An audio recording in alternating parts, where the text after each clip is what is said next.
శ్రీమతే రామానుజాయ నమః. శ్రీ గోదాదేవ్యై నమః. శ్రీరంగనాథాయ నమః. కర్కటే పూర్వ ఫల్గుణ్యాం తులసి కాననోద్భవాం పాండ్యే విశ్వంభరాం గోదాం వందే శ్రీరంగనాయకీం.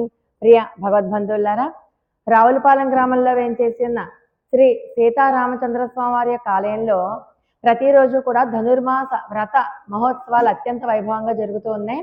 దీనిలో భాగంగా ఇవాళ 10వ రోజు 10వ పాసురంలో ఉన్నటువంటి విశేషాంశాలు తెలుసుకుని ఆ గోదా రంగనాథుల యొక్క అనుగ్రహాన్ని పొందకూడదుగాక.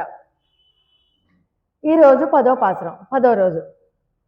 అయితే నిన్నటి దాకా మనం ఒక్కొక్క గోపబాలికని లేపుకుండే క్రమంలో ఒక్కొక్క ఆడవారిని, ఒక్కొక్క పరమ విశిష్టమైనటువంటి భక్తుడిని లేపుతూ వస్తున్నాం.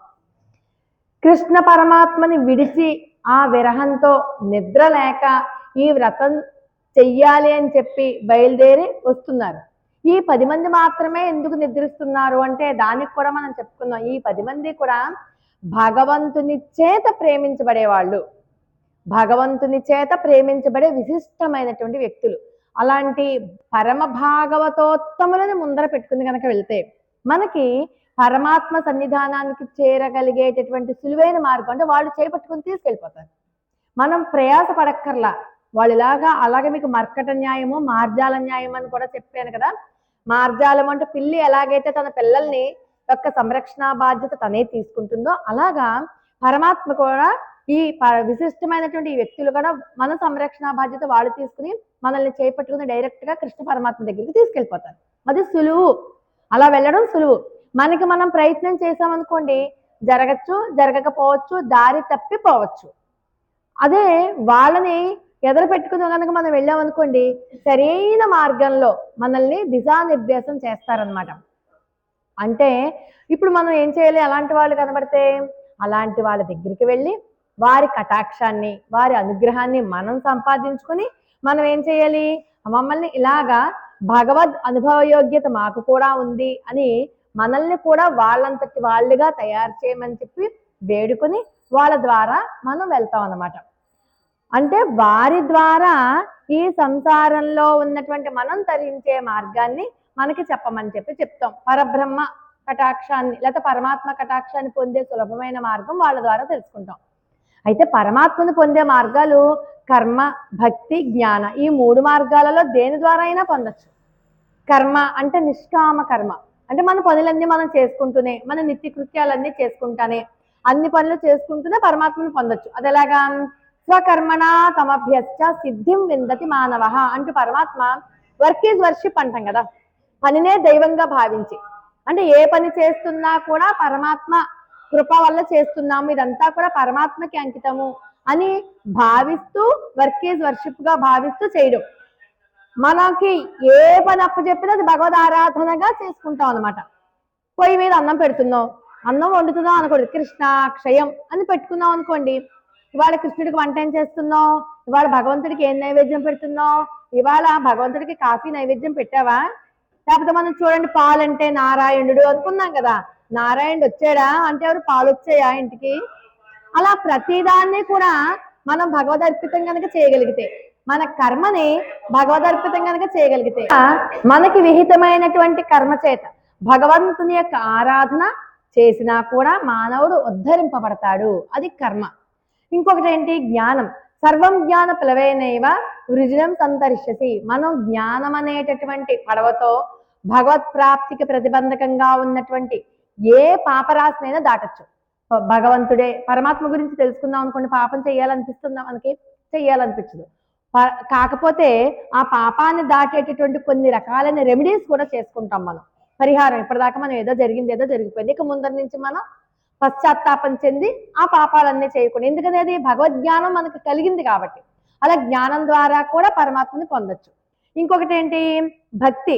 అనన్యమైనటువంటి భక్తి చేత మనకి సర్వకాల సర్వావస్థల యందు కూడా పరమాత్మ యందే మన బుద్ధి నిలిపి, ఎవరైతే విశ్వాసంతో పట్టుదలతో పరమాత్మ మీద ఊనిక తెచ్చుకుని ఉంటారో వాళ్ళు కూడా పరమాత్మని పొందుతారు. ఒక మీరాబాయి, ఒక తరిగొండ వెంగమాంబ, ఒక అన్నమాచార్యులు, వీళ్ళందరూ కూడా పరమ భక్తితోనే కదా వెళ్ళారు. అలా అయితే కర్మ, భక్తి, జ్ఞానంతో పరమాత్మని పొందడమే కాకుండా 4వ అధ్యాయంలో పరమాత్మ యొక్క అవతార రహస్య జ్ఞానం కూడా ఉంటుంది. అంటే ఎవరైతే పరమాత్మ యొక్క అవతార రహస్య జ్ఞానాన్ని తెలుసుకుంటారో వాళ్ళు కూడా పరమాత్మని పొందొచ్చు. అలాగే పురుషోత్తమ తత్వాన్ని, పురుషోత్తముడు అంటే ఎవరు? శ్రీకృష్ణ పరమాత్మ. శ్రీకృష్ణ తత్వాన్ని తెలిపేటటువంటి పురుషోత్తమ ప్రాప్తి యోగం 15వ అధ్యాయం. ఆ 15వ అధ్యాయాన్ని ఎవరైతే బాగా అర్థం చేసుకుని దాంట్లో ఉన్నటువంటి సారాన్ని పట్టుకుని దాని ద్వారా కూడా పరమాత్మని చేరచ్చు. ఇన్ని రకాలుగా చెప్తూ చివరికి ఏమన్నారైనా సర్వధర్మాన్ పరిత్యజ్య మామేకం శరణం వ్రజ, అన్ని ధర్మాలు వదిలేసి నన్నే గతిగా పెట్టుకుని నన్ను కొలు, నీకు నేను మోక్షం ఇచ్చేస్తాను, నీ గురించి నువ్వు శోకించవలదు, మా శుచః శోకించవలదు అని కూడా చెప్పారు. ఈ రకంగా వీళ్ళ ఈ గోపబాలికల్ని ఒక్కొక్క అవస్థలో ఉన్నటువంటి గోపబాలికల్ని లేపుతూ ఉన్నారు. సరే, ఇక్కడ ఊరిలో ఉన్నటువంటి గోపికలందరూ ఏం చేస్తున్నారు? కృష్ణ పరమాత్మను పొందాలని చెప్పి ఏదో వ్రతం చెయ్యాలని, వ్రతం కోసం కృష్ణుడి కోసం పడరాని పోట్లన్నీ పడుతున్నారు. పడుతుంటే ఈ లోపల పడుకున్నట్టు ఇంకో గోపబాలికను లేపడానికి అమ్మాయి ఇంటికి వచ్చారు కదా, ఈ లోపల పడుకున్నటువంటి గోపబాలిక ఎలాగట, కృష్ణుడు దొరికేశాడు ఆవిడికి. దొరికేస్తే ఎంత నిశ్చింతగా ఉంటామో అంత నిశ్చింతగా పడుకుందిట. పైగా ఈ కృష్ణుడు ఉన్నటువంటి ఇంటి పక్కకెళ్ళేట, ఇలా గోడడ్డంతే. కృష్ణుడు వెళ్తాడు అమ్మాయిని కలుసుకోవడానికి, అమ్మాయి ఏమీ రాదు. మిగతా గోప బాలికలందరూ కూడా కృష్ణుడి కోసం గోడ దూకుతారు, నిచ్చెనలు ఎక్కుతారు, ఇంట్లో వాళ్ళందరి కళ్ళు కప్పుతారేమో. దీనికి రివర్స్ లో కృష్ణుడు ఏం చేస్తాడు? కృష్ణుడే గోడ దూకుతాడట, కృష్ణుడే అందరి కళ్ళు కప్పి అమ్మాయిని పొందుతాడట. అమ్మాయి దగ్గరికి వెళ్ళి కబుర్లు చెప్పుకుంటారట అన్నమాట. అందుచేత ఈ అమ్మాయి నా కోసం నేను చేయడం ఏంటి వ్రతం, నా కోసం కృష్ణుడే వ్రతం చేస్తాడు, కృష్ణుడే వ్రతం చేసి నన్ను పొందుతాడు కృష్ణుడు అని చెప్పి నిశ్చింతగా, కృష్ణుడు లభించాడు అన్నంత నిశ్చింతగా పడుకుని ఉందంట లోపల ఉన్నటువంటి గోపబాలిక. అంటే అసలు మనకి కృష్ణుడు అని తలుచుకుంటే అసలు నవ్వు వచ్చేస్తుంది, మనకి ఆనందం, నిరతిశయమైనటువంటి ఆనందం కలిగించేవాడు కృష్ణుడు. కృష్ణుడు పొందేటటువంటి ఆనందం, కృష్ణుని వల్ల మనం పొందేటటువంటి ఆనందం మనకుగా పొందొచ్చు. ఒకటి కృష్ణుడు కూడా పొందించేలా చేస్తాడు. రెండు రకాలైనటువంటి ఆనందాలు ఉంటాయి ఇక్కడ. అంటే పరమాత్మ యొక్క ఆనందాన్ని పొందాలని ప్రయత్నించే వాళ్ళు కొందరు, ఆ ఆనందం మనం ప్రయత్నం చేత లభించేది కాదు, ఆయనంతటా ఆయనే మనకి ప్రయత్నం చేత ఇవ్వాలి, కానీ మనం పొందితే లభించే ఆనందం కాదనుకునే వాళ్ళు కొందరు. ఏష హేవానందయాతి, ఏష హేవానందయాతి అంటే ఆయననే ఆనందాన్ని ఇచ్చేవాడు, శ్రీకృష్ణుడే మనకి ఆనందాన్ని ఇచ్చేవాడు అని తెలుసుకున్నటువంటి ఈ గోపబాలిక నేను వెళ్ళడం ఏంటి, ఆయనే వస్తాడులే నన్ను పొందడానికి అని హాయిగా పడుకుని కృష్ణ పరమాత్మతో రమిస్తూ ఉందన్నమాట. అలాంటి గోపబాలికని, అలాంటి గాఢ నిద్రలో ఉన్నటువంటి కృష్ణుని యొక్క పొరిగింటి గోపబాలికని ఈ రోజు మేలుకొలుపుతున్నారు మన గోదా గోష్ఠి అంతా కూడా. ఒక్కసారి మనం పాసురాన్ని అనుసంధానం చేసుకుని అప్పుడు దాంట్లో ఉన్నటువంటి అర్థంలోనికి వెళ్దాం. ఆండాళ్ దివ్య తిరువడిగలే శరణం. நோத்துச்சு வர்க்கம் புகுகின்ற அம்மனாய் மாத்தமுன் தாராரோ வாசல் திறவாதார் நாத்தத்துழாய் முடி நாராயணன் நம்மாள் கோத்தப்பறை தரும் புண்ணிய நாள் பண்டொரு நாள் கூத்தத்தின் வாய் வீழ்ந்த கும்பகர்ணனும் தோத்து முனக்கே பெருந்தியில் தான் தந்தானோ ஆத்தவனந்தருடையாய் அருங்கலமே தேத்தம்மாய் வந்து திருவேலோரெம்பாவாய். ஆண்டாள் திவ்ய திருவடிகளே சரணம். నోత్తుచ్చు వర్గం పుగిగిన్ర అమ్మనాయ్. ఈవిడ నోత్తుచ్చు వర్గం అంటే నోము నోచుకుని వ్రతం అంతా అయిపోయి, మనం చూడండి ఇంట్లో ఏదైనా వ్రతం ఉందనుకోండి, వ్రతం అంతా అయిపోతుంది, వచ్చిన వాళ్ళు భోజనాలు కూడా చేసేస్తారు, అందరూ వెళ్ళిపోయాక కాసేపు నడుము వాల్చి పని చేసుకుందాంలే అనుకుంటాం కదా. ఇక అప్పుడు నిద్ర కూడా పట్టేస్తుంది మనకి తెలియకుండానే, ఒళ్ళు తెలియకుండానే, అంటే అలసిపోయి శరీరం. అలా వ్రతం అంతా అయిపోయిన వాళ్ళు ఎలాగైతే హాయిగా పడుకుని నిద్రిస్తారో అట్లా ఫలితం వచ్చేసాక అలా నిద్రిస్తారో అట్లా ఈ లోపల ఉన్నటువంటి గోపబాలికట హాయిగా పడుకుందిట. మరి వీళ్ళందరితో కలిసి వ్రతం చేస్తాను అని చెప్పి అనుకున్నారు వీళ్ళందరూ ముందు రోజు రాత్రి. కానీ వ్రతం పూర్తయి ఫలము చేజిక్కినట్టుగా ఉన్న వాళ్ళు ఎలాగైతే ఉంటారో ఫలితం ఏంటి? కృష్ణుడే. వీళ్ళందరూ కృష్ణుడి దగ్గర కదా, మిగతా ఫలితాలు పక్కన పెట్టండి, ముందు కృష్ణుడి దగ్గరికి వెళ్ళాక కదా వ్రతం చేయాలి. ముందు ప్రజెంట్ గోల్ ఏంటి? కృష్ణుడి దగ్గరికి వెళ్ళడం. కృష్ణుడి దగ్గరికి వెళ్ళినట్టుగా, కృష్ణుడే వచ్చినట్టుగా, ఈ ఫలితాన్ని పొందినట్టుగా అనుకుంటున్నారు. అందుకని చెప్పి ఆక్షేపణగా అంటారు, ఏమమ్మా అప్పుడే నీ వ్రతం పూర్తయినట్లున్నదే, నువ్వు ఫలితాన్ని కూడా పొందినట్లున్నావే, హాయిగా పడుకుని నిద్రిస్తున్నావు అని చెప్పి అంటారనమాట బయట ఉన్నటువంటి వాళ్ళు. అందరికీ వ్రతం చేస్తేనే కానీ లభించని శ్రీకృష్ణ పరమాత్మ ఈవిడ కోసం వ్రతం చేసి ఈవిడ్ని పొందుతాడు. ఆ విషయం వీళ్ళకి తెలుసు. ఎందుకని పొరిగింట్లోనే ఉంటుంది కాబట్టి ఈ బాలిక. కృష్ణుడు పొరిగింట్లోనే ఉంటుందని తెలుసు. కృష్ణుడు ఆ అమ్మాయిని చూడడానికి మాటి మాటికి గోడ దూకేసి వెళ్ళిపోతాడని కూడా తెలుసు. అందుకని ఓహో ఒకవేళ అలాగగానే వెళ్ళిపోయాడేమో కృష్ణుడు అని చెప్తూ, అమ్మ వ్రతం అంతా పూర్తయినట్టు పడుకుని ఉన్నావే అంటున్నారు గోపబాలిక. సరే, ఈమె ఎలా పడుకుందిట? తను చేయవలసిన ప్రయత్నాలన్నీ చేసేసింది భగవంతుని కోసం. చేయవలసిన ప్రయత్నం ఏం లేదు. ఇంకా ఏదన్నా చెయ్యాలి అంటే కృష్ణుడే చెయ్యాలి. కృష్ణుడు చేసి నన్ను తీసుకుని వెళ్తాడు, నేను ఎందుకు చేస్తాను అన్న ఆనందంతో పడుకుని ఉంది. అంటే 15వ అధ్యాయంలో మనకి పురుషోత్తమ ప్రాప్తి యోగంలో ఆ కృష్ణ తత్వం చెప్తారు. ఊర్ధ్వమూలమధశాకం అశ్వత్థం ప్రాహురవ్యయం చందాంశియస్య పర్ణాని యస్తం వేద సవేదవిత్ అంటూ మనకి అక్కడ సంసార వృక్షం యొక్క స్వరూపాన్ని ఆ పురుషోత్తమ ప్రాప్తి యోగంలో చాలా క్లియర్ గా, అది అసలు అర్థం చేసుకోవడం చాలా కష్టం. అర్థం చేసుకుంటే మనం ఇక్కడ ఉండం, అంత డీప్ గా ఉంటుంది. అంత గొప్ప అధ్యాయం అనమాట. ఆ పురుషోత్తమ తత్వాన్ని తెలుసుకున్నటువంటి గోపబాలిక అనమాట ఈ రోజు ఉన్నటువంటి గోపబాలిక.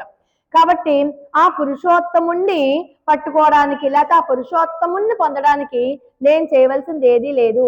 ఈవిడికి ఆల్రెడీ పురుషోత్తమ తత్వాన్ని తెలుసుకుంది కాబట్టి హాయిగా పడుకుని నిద్రిస్తోందిట. ఇటువంటి గోపబాలికని ఈ రోజు పిలుస్తున్నారు. నోము నోచి స్వర్గాన్ని అనుభవిస్తున్నావా? స్వర్గం అంటే ఎవరు? సుఖం. సుఖం అంటే ఏంటి? మనం అనుభవిస్తున్నటువంటి ఈ ఐహిక సుఖాల, ఈ నశించిపోయే సుఖాల, ఇవి ఇవాళ ఉంటాయి, రేపు పోతాయి.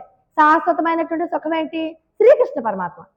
సాక్షాత్ సుఖం శ్రీకృష్ణుడే కదా. అందుచేత ఓహో సుఖాన్ని అనుభవిస్తున్నావా అంటే కృష్ణుడిని పొందావా, కృష్ణుడితో ఉన్నావా, నువ్వు కృష్ణుడితో రమిస్తున్నావా అని చెప్తున్నారనమాట. అంటే సుఖానికి సరైన నిర్వచనం ఏంటి? మనం అనుకుంటాం బాగా వేడిగా ఉందనుకోండి, ఏసేసుకున్న అమ్మయ్య ప్రాణానికి హాయిగా ఉంది అంటాం, అది సుఖం అనుకుంటాం. అలాగే చలేస్తుంది అనుకోండి, కంబలి కప్పుకుంటే అబ్బాయి ఎంత వెచ్చగా ఉందో. మరి ఇదివరకు చల్లగా ఉన్నది ఇప్పుడు మనకి సుఖం అయిందా? అవలేదుగా. ఇప్పుడు వెచ్చగా ఉన్నది వేసవకాలంలో సుఖం అవుతుందా? అవ్వదు కదా. అంటే మన సుఖం యొక్క స్వరూపం మాటి మాటికి మారిపోతూ ఉంటుంది అవసరానికి తగ్గట్టుగా. అలాగే ఈ రోజు మనకి పంచభక్ష పరమాన్నాలు, స్వీట్లు అంటే చాలా ఇష్టం, శుభ్రంగా తిన్నాం.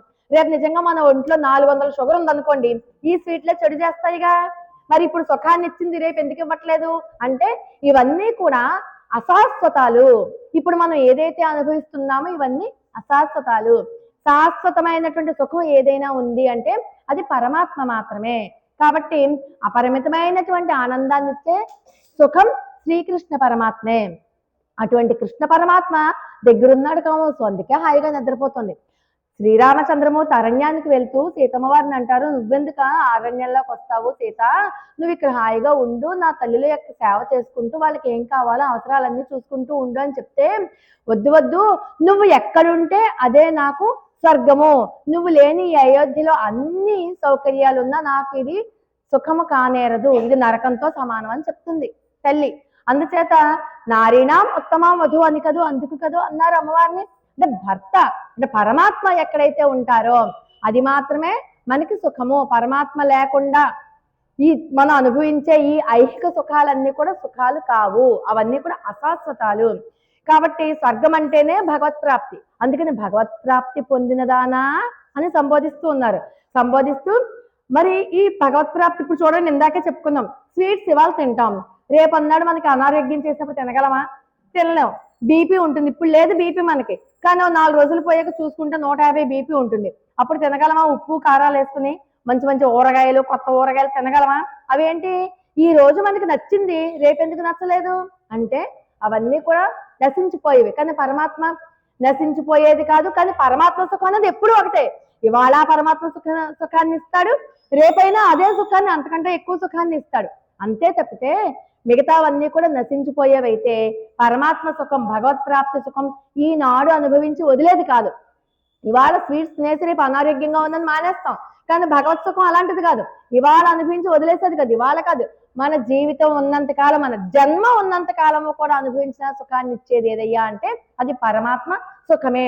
అట్టి సుఖాన్ని అనుభవిస్తున్నటువంటి గోపబాలికని అమ్మా అని పిలుస్తూ, నీవేనమ్మా మాకు రక్షకురాలవు, నీవు గనక మా గోష్ఠిలో లేకపోతే భగవత్ ప్రాప్తిని మాకు ఎవరు అందిస్తారు? నువ్వు భగవత్ ప్రాప్తిని పొందేసావు, నువ్వు పొందావు, మాకు కూడా అందివ్వాలి కదా, అందుకని నువ్వు మా గోష్ఠిలో చేరి మమ్మల్ని కూడా భగవత్ప్రాప్తిని కలిగించే సమర్థత నీకుంది కాబట్టి, ఆ సమర్థురాలు నువ్వు కాబట్టి నువ్వు లేచిరామ్మా అని పిలుస్తున్నారు. మాట్లాడట్లేదు ఆవిడ. మాట్లాడట్లేదు అంటే ఇంతటి గోష్ఠిని చూసి 5 లక్షల మంది గోపబాలికా సమూహాన్ని చూసి ఆవిడ ఆశ్చర్యంతో నోరు వదిలేసింది.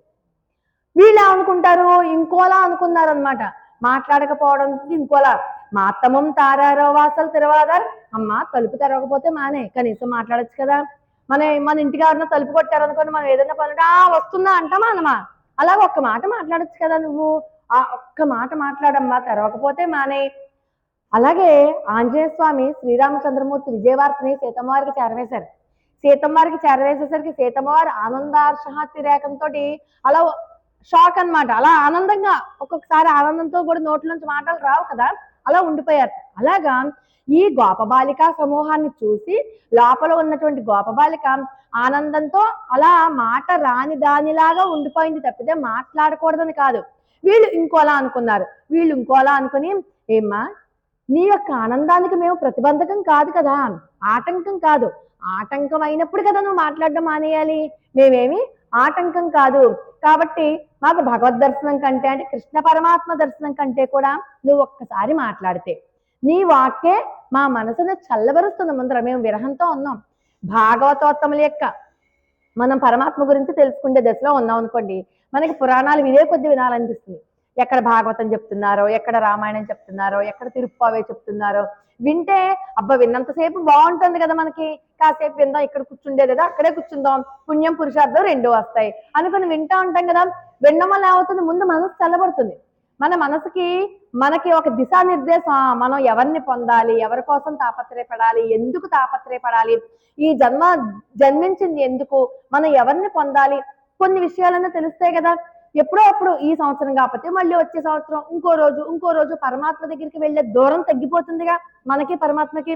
ఆఖరి సంవత్సరానికి ఈ సంవత్సరానికి తగ్గినట్టుగా ఇంకో సంవత్సరం ఇంకొక అడుగు దగ్గర అవుతాం. అలా క్రమక్రమంగా పరమాత్మ సన్నిధానానికి వెళ్తాం కదా. అంటే ఎప్పుడు వెళ్తాం, అది ముందు పరమ భాగవతోత్తములైనటువంటి వాళ్ళ మాటలు వినాలి.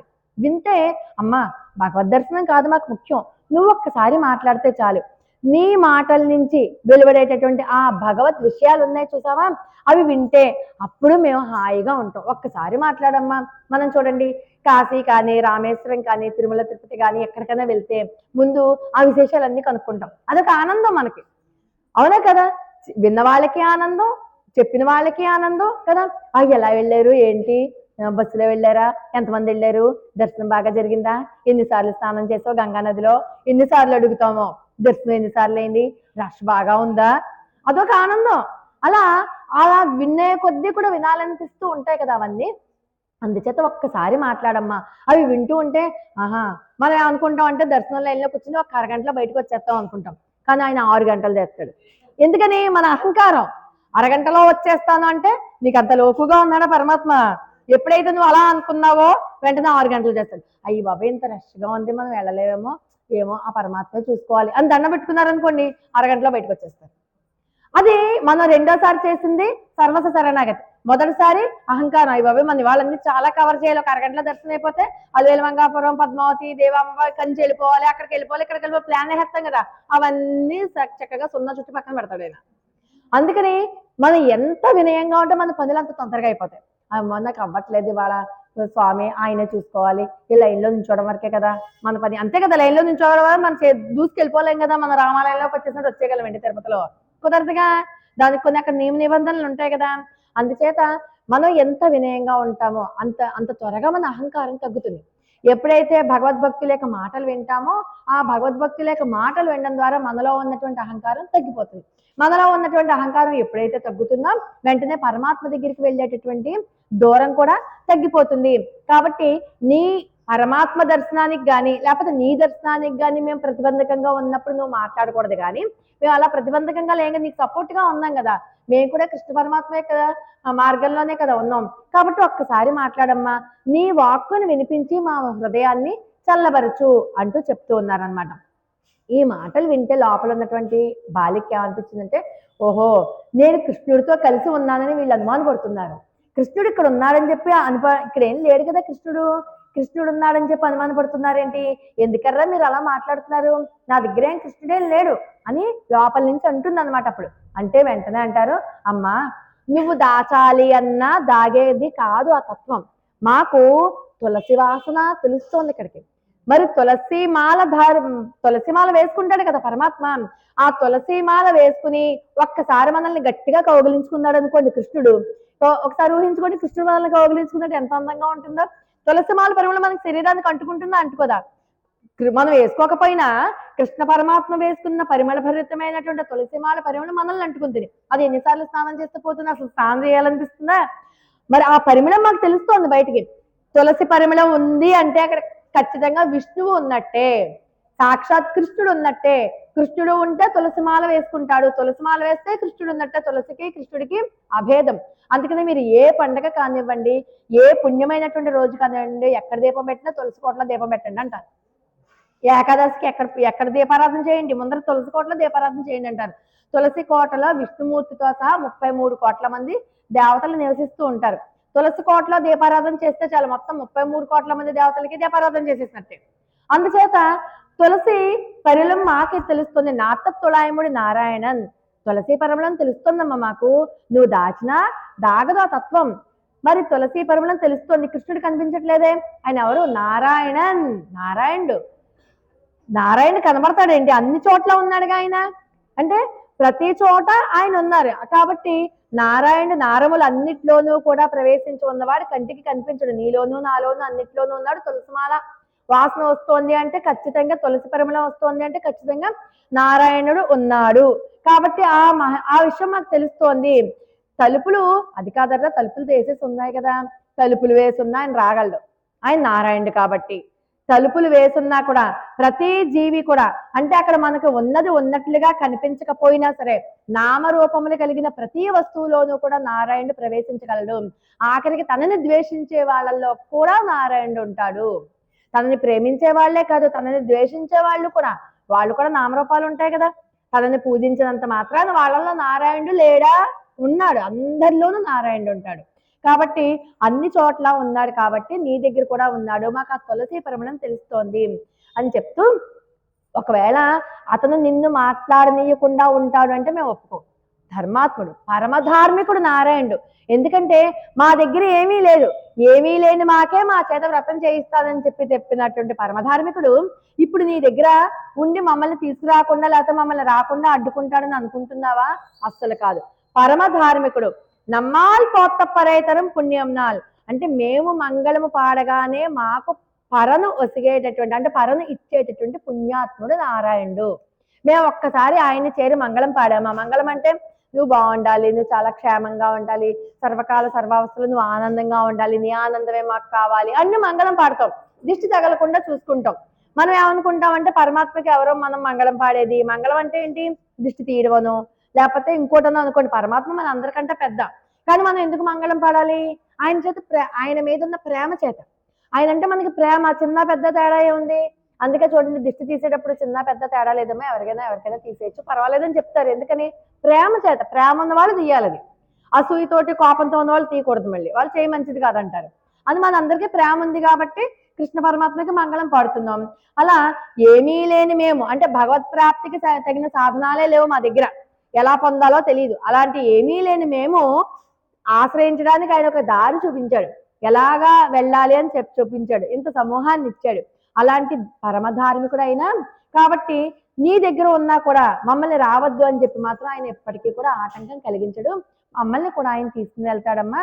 కాబట్టి ఎంతో ఉదార స్వభావుడు, పుణ్యమూర్తి, అతడే మాకు పుణ్యం, సాక్షాత్ విష్ణువే మాకు పుణ్యం.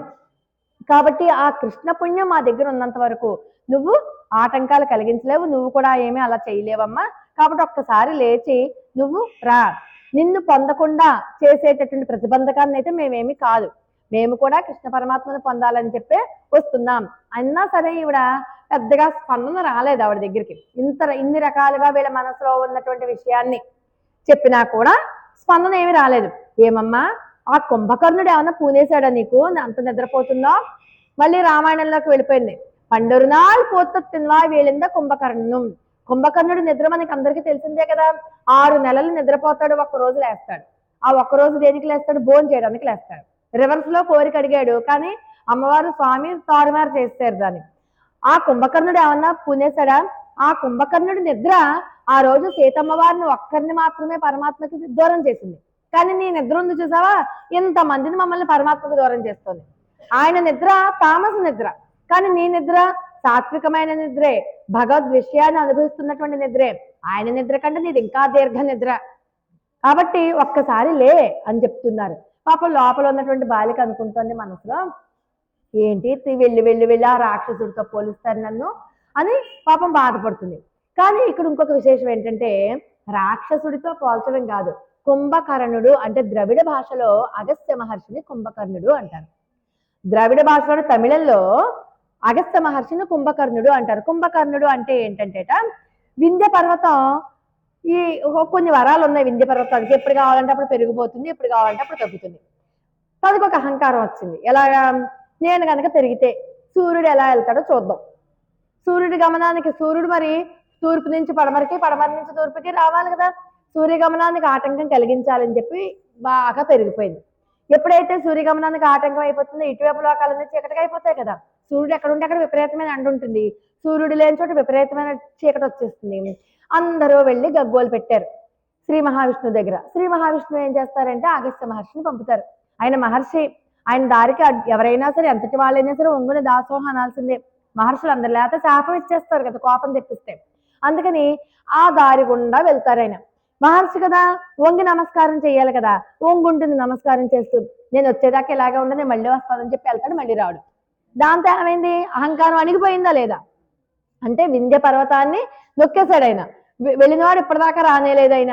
రెండోది, సముద్రపు నీటిని ఆచమనంలాగా తీసేసుకున్నాడు ఆయన 3 సార్లు. మొత్తం సముద్రం నీళ్ళంతా కూడా ఆచమనం చేసేసారు. అదొకటి. ఇంకొకటి ఏంటంటే, ఇల్వలుడు వాతాపని 2 రాక్షసులు ఉన్నారు. ఇల్వలుడు వాతాపి ఏం చేసేవారంటే పరమ భాగవతోత్తముల్లాగా వేషం వేసుకోవడం. ఆ దారిలో ఎవరెళ్ళినా బ్రాహ్మణోత్తములు కానివ్వండి, ఎవరెళ్ళినా మనుషులు, జీవన్నవాడు ఎవడన్నా వెళ్తే, ఇక్కడ మేము భోజనం పెడుతున్నాం రండి రండి అంటాం. వాతాపిని చంపి ముక్కలు చేసేసి వాతాపిని వండేసి పెట్టేసేవాడు ఇల్వలుడు. వచ్చిన వాళ్ళు సృష్టిగా భోజనం చేసేసేవారు. వాతాపి బయటికి రానంగానే ఆ మనిషి పొట్ట చీల్చుకుని వాతాపి బతికొచ్చేసేవాడు. ఆ చచ్చిపోయిన వాడిని వండుకుని వీళ్ళిద్దరు తినేవారు.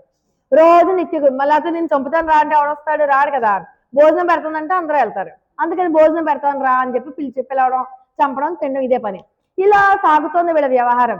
వెంటనే అగస్త్య మహర్షి ఏం చేస్తారంటే ఆయనే కావాలని వెళ్తారు. సరే, అందరినీ పిలిచినట్టుగా ఆయన్ని కూడా పిలుస్తారు. అందరికీ వండి పెట్టినట్టుగా వాతాపిని వండి పెడతాడు ఇల్వలుడు. శుభ్రంగా సృష్టిగా భోజనం చేసి జీర్ణం జీర్ణం వాతాపి జీర్ణం, జీర్ణం జీర్ణం వాతాపి జీర్ణం 3 సార్లు అంటాడు. లోపల ఉన్న వాతాపి జీర్ణం అయిపోయాడు. మామూలు మహర్షి అంటే ఆయన. వెంటనే ఈయన మామయ్య తెలియదుగా, వాతాపి బయటికి రండి, ఇంకేం వాతాపి, ఎప్పుడో జీర్ణం అయిపోయాడు, రారు కదా. అలాగా మొత్తం అంతా కూడా ఆయన అలా చేశాడు. మొత్తం అక్కడ ఉన్నటువంటి భక్తులకి ఈయన బాధ లేకుండా చేశాడు, ఈ రాక్షసుల యొక్క బాధ లేకుండా. అంటే ఇక్కడ ఏంటి? వింధ్య పర్వతం యొక్క అహంకారాన్ని తొక్కేశారు. ఇంకోటి, 3 పురుషులతోటి ఆచమనం చేసినట్టుగా సముద్రం నీళ్ళన్నీ తాగేశారంటే ఇంతకు ముందు మనం చెప్పుకున్నాం. పరమ భాగవతోత్తములు ఆచార్యులు అయిన వాళ్ళు సముద్రపు నీటినే, అంటే వివిక్త శృతి సాగరం అనేటటువంటి విష్ణువు యొక్క ఆ సాగరాన్ని, ఆ వేద సారాన్ని మనకిస్తారు. కానీ వేదం కఠినమైనటువంటి అసాధ్యాలైనటువంటి వాటిని వాళ్ళు స్వీకరించి దాని యొక్క అర్థాన్ని బాగా మననం చేసి మనకు అర్థమయ్యే రీతిగా మనకి చాలా సులభమైన విషయాలను మనకి చెప్తారు కదా. వీళ్ళు సముద్రాన్ని తాగేశారంటే ఏంటి? వేద పరిజ్ఞానాన్ని కలిగి ఉన్నారు, శాస్త్ర జ్ఞానాన్ని ఔపాసన పట్టారు, మొత్తం శాస్త్ర జ్ఞానాన్ని ఔపాసన పట్టారు. మనకి దాంట్లో అంత శాస్త్ర జ్ఞానం కానీ, అనుభవించే యోగ్యత, వినే అవకాశం కానీ, అర్థం చేసుకునేటటువంటి ప్రావీణ్యంగానే మనకు లేవు. మనకి ఎంతసేపు తేలికైన పరిభాషలో మనందరము మాట్లాడుకునే భాషలో ఏదైనా చెప్తే మనం వినగలం, ఆచరించగలం. వేదాలు పురాణాల్లో ఉన్నటువంటి ఆ గ్రాంధిక భాష, లేకపోతే సంస్కృతము, లేకపోతే ఇంకోటో చెప్పినా మనకు అర్థం కాదు. అలాంటి కఠినమైనటువంటి అర్థాలను వాళ్ళు తీసుకుని దాన్ని బాగా మదించి దాంట్లో సులభతరంగా ఉన్నటువంటి సారాన్ని మాత్రమే మనకి ఇస్తారనమాట. చూడండి, పాలన్నీ ఒక 2-3 లీటర్ల పాలన్నీ మరిగించి కోవా అవుతుంది ఇంత. ఆ కోవా ముద్ద మనం ఈజీగా తినగలం. అన్ని పాలు తాగాలంటే తాగలవా? అలాగనమాట. మనకి కోవా ముద్ద ఇచ్చినట్టుగా ఇస్తున్నారు ఆయన శాస్త్ర పరిజ్ఞానాన్ని. ఇంకొకటి ఏంటి, నిరంతరమైనటువంటి భగవద్ధ్యానం, భగవత్ సంశ్లేషణం. ఈ మూడు కలిగిన వాళ్ళని కుంభకర్ణుడు అంటారు. అంటే అగస్త్య మహర్షి. అగస్త్య మహర్షి అంతటి గొప్పదానా అని అంటున్నారు. కానీ ఈవిడేమనుకున్నారు, నన్ను రాక్షసుడితో పోల్చారా అని ఈవిడ అనుకున్నారు అనమాట, లోపల ఉన్నటువంటి బాలిక. కాబట్టి ఈవిడ గాఢ నిద్ర, ఎలాంటి గాఢ నిద్ర, అగస్త్య మహర్షి ఎంత జ్ఞానవంతుడో ఎంత గొప్ప అయినో అంతటి గాఢ నిద్ర ఈవిడిది కూడాను కృష్ణ సంశ్లేషణంతోనే ఉంది. అందుచేత ఈవిడిది అంత గాఢ నిద్ర అన్న అర్థంలో వీళ్ళు చెప్తారు, అమ్మో వీళ్ళు నన్ను కుంభకర్ణుడితో పోలుస్తున్నారు, వీళ్ళకి నేను చెప్పాలి అని గబాలను నిద్రపోతున్నదంతా కృష్ణ కృష్ణ కృష్ణ కృష్ణ అంటూ లేచి కూర్చుంది. మనం మొన్నే కదా చెప్పుకున్నాం, లేచిన వెంటనే మనం శ్రీహరి నామస్మరణ చెయ్యాలి అని. అలాగే ఈవిడ కృష్ణ కృష్ణ కృష్ణ కృష్ణ అని చెప్పి లేస్తుంది. లేచిన వెంటనే మనం బయటకు వచ్చేయకూడదు, అది కూడా మనం చెప్పుకున్నాం. ఎందుకంటే ఒక తూలు వస్తుంది, అప్పుడు కనుక పడిపోతే చాలా ప్రమాదాలు జరుగుతాయని కూడా చెప్పాం కదా. లేచి కాసేపు కూర్చోవాలి మంచం మీద, కూర్చుని చక్కగా ఇలా చేతులు అవి చూసుకుని, మనకి కరాగ్రే వస్తే లక్ష్మీ కరమధ్యే సరస్వతి కరమూలేతు గోవింద ప్రభాతే కరదర్శనం అని చెప్పి అరచేతుల్లోనే మొత్తం అమ్మవారిని చూసుకుని లక్ష్మీదేవిని చూసుకుని దండం పెట్టుకుని, భూమికి కాలు పెట్టేటప్పుడు కూడా భూమి మీద కూడా భూదేవిని, మీకు శ్లోకాలు రాకపోయినా అరచేతిలో పరమాత్మను చూసుకోవాలన్న విషయం తెలిస్తే చాలు. భూమాతకు ఒకసారి నన్ను క్షమించమ్మా, నేను నేలతో కాలుతో తన్నేస్తున్నాను, ఏమనుకోవద్దు, భూదేవి అంటే మరి దేవుడే కదా. మరి అలా ఒక నమస్కారం చేసుకుని కృష్ణ కృష్ణ కృష్ణ కృష్ణ అనుకుంటూ బయటికి రావాలి. లేదా శ్రీహరి శ్రీహరి అనుకుంటూ శ్రీహరి నామస్మరణ. రాత్రి పడుకోబోయే ముందు శివనామస్మరణ, ఉదయం లేచేటప్పుడు శ్రీహరి నామస్మరణ చేసుకోవాలి అంటుంది శాస్త్రం. సో అలాగా ఈ అమ్మవారు లోపల ఉన్నటువంటి మన బాలిక, గోప బాలిక కృష్ణ కృష్ణ కృష్ణ కృష్ణ అని చెప్పి లేస్తోంది. ఆత్మానందలుడయ్యాయ్, అమ్మా నీకు అధికమైన నిద్రమత్తుంది, గమ్మున లేచేసావు కనుక అలా లేవకు, నువ్వు లేస్తే చాలు సుమా, ఆ నిద్రాకాలిక సౌందర్యం చూడడం అంటే మాకు ఎంత ఇష్టమో. నిద్రపోతుంది, అందరి మొహాలు చాలా బాగుంటాయి, ఎప్పుడన్నా అబ్జర్వ్ చేయండి, చక్కగా ఉబ్బి అవి లోపలికి పోయి ఉంటే సాయంకాలం పొద్దున్న లేసరికి చక్కగా ఉబ్బు ఉంటుంది, ఫేస్ ఒక రకమైన అందం ఉంటుంది మొహంలో. నీ నిద్రాకాలిక సౌందర్యం చూడాలనమ్మా, అది చూస్తే చాలమ్మా మాకు ఆనందం. కృష్ణుడి సౌందర్యం చూడకపోయినా పర్వాలేదు, నువ్వు మేల్కుంటే చూస్తాను చూసా, అదే మాకు భాగ్యం అని చెప్తుందనమాట. నువ్వు బాహ్య స్మృతికి వచ్చేలాగా కొంతసేపు అలా కూర్చో, నెమ్మదించు, వెంటనే వచ్చే బయటికి. అరింగలమే దుర్లభమైనటువంటి ఓ భూషణమా, నువ్వు చాలా విలువైన దాన్ని, నువ్వు లేచి వచ్చేసావంటే ఒళ్ళేమైనా తూలు పడిపోతుందేమో, అలా రాకమ్మా, నువ్వు ఏం చెయ్యకపోయినా పర్వాలేదు, మా గోష్ఠిలో నుంచో చాలు, నువ్వు ముందర ఉండు, మమ్మల్ని నడిపించి చాలు, నువ్వేం చెయ్యక్కర్లేదు, నీ బదులు అన్ని పనులు మేమే చేసేస్తాం కావాలంటే. మా గోష్ఠిలో మా సమూహంలో నువ్వు ఉంటే చాలు, అదే మాకు భాగ్యం కింద మేము భావిస్తాం. కాబట్టి మా సమూహంలో నువ్వు నీ జ్ఞానం చేత మమ్మల్ని కూడా ప్రకాశించే. నీ జ్ఞానం చేత అంటే ఆవిడ ఏదో జ్ఞానం చెప్తూ ఉంది కదా, మనకు కూడా కాస్త జ్ఞానం అవుతుందిగా. ఆవిడకి జ్ఞానం ఉంటే 4 మొక్కలు చెప్తుంది, మనకు కూడా కాస్త జ్ఞానం వస్తుంది కదా, అలా మనం కూడా జ్ఞానవంతులు అవుతాం కదా. అలా నీ జ్ఞానం చేత మమ్మల్ని కూడా ప్రకాశింపచేయి, అంటే మమ్మల్ని కూడా జ్ఞానవంతులు చేయి, మా గోష్ఠిలో ఉంటే చాలు, నువ్వు 2 ముక్కలు మాట్లాడితే చాలు, అదే మాకు పరమమైనటువంటి విషయము అని చెప్తూ ఆ నెమ్మదిగా బయటికి రా అని చెప్తూ, చేతమ్మాయి వందు తిరా, తేరుకొని వచ్చి బయటికి తీ తలుపు, అంతేగాని ఉన్న పలంగా వెళ్ళకు. ఎందుకంటే నీ శరీరం నిండా శ్రీకృష్ణ చిహ్నాలు ఉన్నాయి, శ్రీకృష్ణ చిహ్నాలు ఎవరికళ్ళైనా పడితే దిష్టి తగులుతుందేమో. కాబట్టి నువ్వు జుట్టు సవరించుకో, పైడి సవరించుకో, ఆభరణాలన్నీ సవరించుకో, అస్తవ్యస్తమైపోయి ఉంటాయి కదా నిద్రలో, అవన్నీ సవరించుకుని అప్పుడు వచ్చి తలుపు తెరు. అంటే తలుపు అంటే ఏంటి, ఇక్కడ మళ్ళీ అహంకారం అనే మా తలుపులు తెరువు, తేరుకునిరా, అంతేగాని అలా వచ్చేయకమ్మా అని చెప్తున్నారు. అంటే తలుపు తెరవమంటున్నారు, వాకుతో నోరు తెరిచి ఒక్క మాట మాట్లాడమంటున్నారు. అంతేకాకుండా నీ శరీరము మా కంట పడేటట్లుగా నీ ప్రావరణాన్ని తొలగించు, మొత్తాన్ని సర్దుకుని వచ్చిరా. ఈ రకాలుగా 3 రకాలైనటువంటి ఇవన్నీ కూడా తెరుచుకుంటేనే మనకు ఐశ్వర్యం లభిస్తుంది. ఆ 3 రకాలు తెరవాలంటే మనలో ఉన్నటువంటి అహంకారాన్ని తెరిచేయాలి. తెరవడం అంటే ఏంటి, మనలో ఉన్న అహంకారాన్ని పోగొట్టేయాలి. ఆ 3ంటికి సరిపడేటట్లుగా తెరువుము అని అన్నారు. అంటే భగవత్ అనుభవం కలవారు బయట వాళ్ళందరూ చూసి నిందించని రీతిగా ఉండాలి, మనల్ని ఆక్షేపించకూడదు. ఆక్షేపించిన విధంగా, అదేంటి దేవుడి మాయలో పడి పిచ్చిదైపోయింది, ఎప్పుడు చూసినా అలా తిరుగుతోంది, అలా అనుకోకూడదు. అంటే ఎప్పుడైనా ఒకటి భగవత్ విషయం కానీ, అలాగే మనం చదువుకుంటే చదువు విషయం కానీ, మనం వాడే మందు విషయం కానీ బయటికి చెప్పకూడదు, 3 రహస్యంగా ఉంచాలని చెప్తుంది శాస్త్రం. అలా ముందు చెప్పేస్తే అంటే పని చేయదుట. అందుచేత ఆ మూడు కూడా చాలా గోప్యంగా ఉండాలి. నీకు భగవంతుని యొక్క అనుభవం పూర్తిగా అయ్యాక అది అందరికీ ఎలాగో తెలిసిపోతుంది తర్వాత. అలాగే నీకు ఉన్నటువంటి జబ్బుకి సరి అయినటువంటి వైద్యం చేయించుకుంటే ఆ వైద్యం తగ్గాక అప్పుడు నువ్వు చెప్పాలి, నేను ఫలానా శ్లోకం చదివాను లేదా ఫలానా మంత్రం తీసుకున్నాను, ఆ మంత్రాన్ని జపం చేయడం వల్ల నాకు ఈ జబ్బు ఉపశమించబడింది, అలా చెప్పుకోవాలి.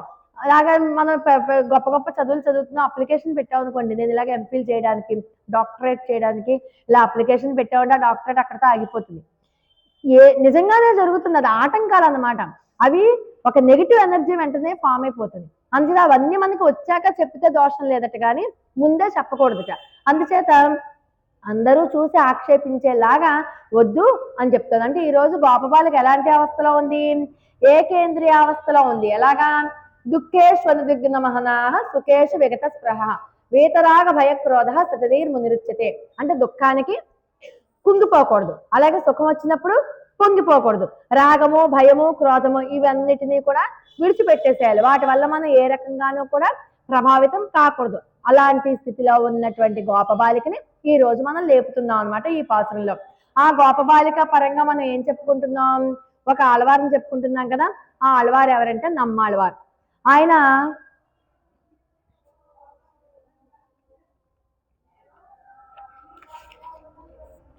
నమ్మాళ్వారు అని చెప్పి ఒక ఆళ్వారు ఉన్నారు.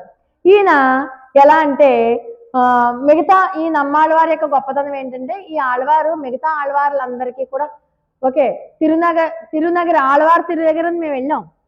ఆళ్వార్ తిరునగరి అని తమిళనాడులో ఆయన ఉన్నటువంటి ఊరు అనమాట. ఈ నమ్మాళ్వారు అప్పట్లోనే ఒక చెట్టు తొర్రలో పుట్టిన వెంటనే పాక్కుని వెళ్ళిపోయి చెట్టు తొర్రలో ఉంటారు. అది ఎలాగో చెప్తాను చూడండి. సరే, ఒక ఆయన ఉన్నారు, ఒక రాజుగారు. ఆయన ఎవరంటే సేనాధిపతి అనుకోండి. వాళ్ళకి పాపం ఎప్పుడు కూడా పిల్లలు లేరు. పిల్లలు లేకపోతే వాళ్ళు చాలా మంచి భాగవతోత్తములు, భక్త శిఖామణులు, సర్వకాల సర్వావస్థల ఎందుకు కూడా పరమాత్మ ఎందే దృష్టి పెట్టిన వాళ్ళు, పరమ సాధ్యమని ఆయన రాణి కూడా. అతడు ఒకసారి తిరుక్కురుంగుడి అన్నటువంటి ఊళ్ళో అక్కడ వేంచేసి ఉన్నటువంటి స్వామిని తిరుక్కురుంగ నబ్బి అంటారు ఆయన్ని. అంటే శ్రీమన్నారాయణ అనుకోండి, ఆయనకు ఒక పేరు తిరుక్కురుంగుడి నబ్బి అనే ఒక పేరు. తమిళంలో మనకి నోరు తిరగదు కాబట్టి శ్రీమన్నారాయణ అనుకుందాం. అక్కడికి వెళ్ళి రోజు ప్రార్థిస్తూ ఉండేవారట. మాకు ఒక బిడ్డను ప్రసాదింపజేయని ఆయన, నీ పేరు పెట్టుకుంటాం, ఎప్పుడు మొక్కుకుంటాం కదా పిల్లలు లేని వాళ్ళందరూ కూడా. అలా మొక్కుకుంటే వెంటనే స్వామి అనుగ్రహిస్తారట. ఏం పర్వాలేదు, నీకు సంతానం నేను కలిగజేస్తాను, నేనే పుడతాను నీ గర్భవాసంలో అని చెప్పి చెప్తారట. చెప్పంగానే సరే, పాపం పుట్టేశాడు పిల్లాడు. పుట్టాడు, కానీ పుట్టిన తర్వాత ఏం మాట్లాడు, ఏడవడు. పుట్టిన వెంటనే పాక్కుంటూ వెళ్ళిపోయి అక్కడ ఉన్నటువంటి చెట్టు త్వరలోకి వెళ్ళిపోయి కూర్చున్నట్ట. పుట్టిన వెంటనే తీసుకొచ్చారు దేవుడి దగ్గరికి, ఇలా పిల్లాడు పుట్టాడు అని చెప్పి చూపిద్దామని. చూపించి అక్కడ పెట్టంగానే ఒక మాట కూడా మాట్లాడకుండా వెళ్ళిపోయి లోపలికి వెళ్ళిపోయి చెట్టు త్వరలో కూర్చున్నాడు ఆయన. కూర్చుంటే అంటే ఆయన పుట్టుకతోనే దైవాంశ సంభూతుడు అనమాట. ఎవరితోటి మాట్లాడలేదు. ఆ చెట్టు త్వరలోనే కూర్చుని ఇంకా ఆయన గురించి ప్రత్యేకంగా మహిమలు బయటకు తెలియడం కానీ ఏమి లేవు. కానీ ఆయన చాలా పవర్ఫుల్. ఎంత పవర్ఫుల్ అంటే, ఆయన ఆ చెట్టులో ఉండగా ఆయన చెట్టు నుంచి ఒక ఉజ్వలమైనటువంటి కాంతి వెళ్తే అది చూసి మిగతా ఆడవాళ్ళందరూ ఇక్కడికి వచ్చేవారు అనమాట. అది దారిగా చేసుకుని వచ్చి ఈయన సేవ చేసుకునేవారు. అలా ఆ పట్టణంలో ఆయనకు మళ్ళీ విశ్వక్సేనుల వారే అన్ని రకాలైన సంస్కారాలు, పంచ సంస్కారాలు అంటారు. విశ్వక్సేనుల వారు పంచ సంస్కారాలు అన్ని చేసేసారు ఆయనకి. ప్రహ్లాదుడికి ఎలాగైతే గర్భంలో ఉండగా అన్ని రకాలైనటువంటి విద్యలు నేర్పేశారో, అలాగే విశ్వక్సేనుల వారు కూడా ఈయనకి అన్ని రకాల తత్వాలు కూడా నేర్పేశారనమాట. చెట్టు త్వరలో వెళ్ళి కూర్చున్నారు. ఆ చెట్టు ఇప్పటికీ ఉంది అక్కడ. నేను ఇప్పుడు మీకు ఆళ్వార్ తిరునగరి అని చెప్పాను కదా, అక్కడ నమ్మాళ్వారు ఏ చెట్టు త్వరలో అయితే అనేక సంవత్సరాలు తపస్సు చేశారో ఆ చెట్టు త్వర ఇప్పటికీ ఉంది. ఇప్పటికీ వాళ్ళు చక్కగా ఆయన పేరు చెప్పి అక్కడ పూజవి చేస్తారు, వచ్చిన వాళ్ళకి అన్నదానం చేస్తారు. ఆ చెట్టు త్వరలో కింద పడిపోతాయి కదా చెట్టు కొమ్మలు, అదొక మొక్క కూడా ఇచ్చాడు నాకు తీసుకొచ్చి అప్పుడు వెళ్ళినప్పుడు. అసలు ఆ చెట్టు కొన్ని వేల సంవత్సరాలు ఉంటుంది. ఆ చెట్టుకి మొత్తం అంతా ఒక ఎకరం భూమి ఉంటుందేమో ఆ గుడి. మొత్తం అంతా మర్రి చెట్టు ఓడలు, అది కూడా పాతుకుపోయి మళ్ళీ చెట్లు వచ్చేస్తాయి కదా, మొత్తం అంతా అవే. ఎన్ని వేల సంవత్సరాలు ఉంటుందో ఆలోచించండి. మనం ఇక్కడ దానమ్మ మర్రి అని చూస్తాం కదా, అది ఇప్పుడు అంటే పాడైపోయింది. ఒకప్పుడు ఎలా ఉండేది, అది చిక్కగా ఉండేది అన్ని ఓడలతోటి. ఇప్పుడంటే అసలు మొత్తానికంతా చాలా వరకు తీసేశారు. కానీ అంతకంటే గొప్పదనమాట. ఎంత విశాలంగా ఉందో దాంట్లో ఉంటారనమాట ఆ స్వామి. అంటే తనకి దుఃఖం వచ్చినా, సుఖం వచ్చినా, క్రోధం వచ్చినా భయం వచ్చినా దేనికి చలించకుండా స్థితప్రజ్ఞుడు ఎలాంటి అవస్థలో ఉంటారో అలా ఏకేంద్రియ అవస్థలో అంటే సర్వ వ్యాపారాలు అంటే ఏ పని చేయకుండా ఆయన్ని పొందాడు పరమాత్మే అన్నటువంటి స్థిరమైన బుద్ధితో ఎలాగైతే ఉన్నారో నమ్మాళ్ళ వారు ఈ రోజు గోపబాలికి కూడా అలాగే ఉంది కదా. తను అన్ని పొందొచ్చు కానీ అన్ని ఇంద్రియాలని తటస్థం చేసేసింది. అంటే అన్ని ఇంద్రియాలు కూడా వాటి పని అవి చేశాయి అంటే మనం పరమాత్మ నుంచి దూరం అయిపోతాం. వాటి పని అవి చేయనివ్వకుండా అన్ని ఇంద్రియాలని కూడా పరమాత్మ వైపు కేంద్రీకృతం చేసింది. మనసు ఒకటే చలనంగా ఉంది కాబట్టి అటువంటి మనసులోనే కదా పరమాత్మ దూరగలడు. నువ్వు ఎప్పుడైతే అన్ని ఇంద్రియాలని కాన్సన్ట్రేట్ చేసి ఒక చోట మనసులో నిలిపావో అప్పుడు నువ్వు అక్కడ మనసులో పరమాత్మని ఆరాధించగలవు. అలా ఇక్కడ నమ్మాళ్ళ వారు ఎలాగైతే చేశారో మనం ఈ రోజు లేపినటువంటి గోపబాలికి కూడా అటువంటి అవస్థ, ఆ అవస్థని ఏకేంద్రియ అవస్థ అంటారు. అన్ని ఇంద్రియాలు ఒకటిగా చేసి మనస్సు మీద లగ్నం చేసి అక్కడ పరమాత్మతో రమించడం అనమాట. అటువంటి పుణ్యమైనటువంటి మనస్సుల్లోకే పరమాత్మ యొక్క ఆహ్వానం ఉంటుంది. పరమాత్మ వెళ్తారు. ఎందుకని మిగతా మనం ఇలా కళ్ళు మూసుకున్నాం అనుకోని బయట మాటలన్నీ వింటున్నాం అనుకోని ఇంకేంటి ఏకేంద్రియ అవస్థ ఏం ఉండదు.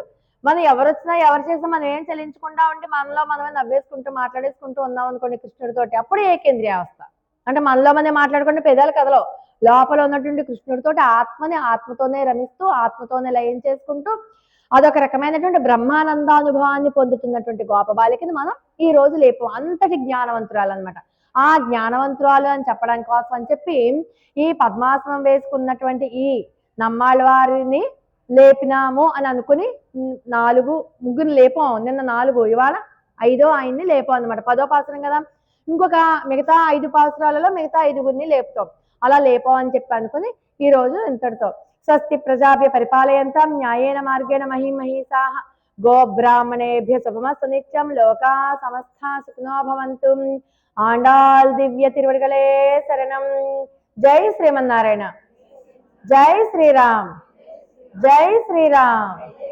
ఆండాళ్ దివ్య తిరువడిగలే శరణం.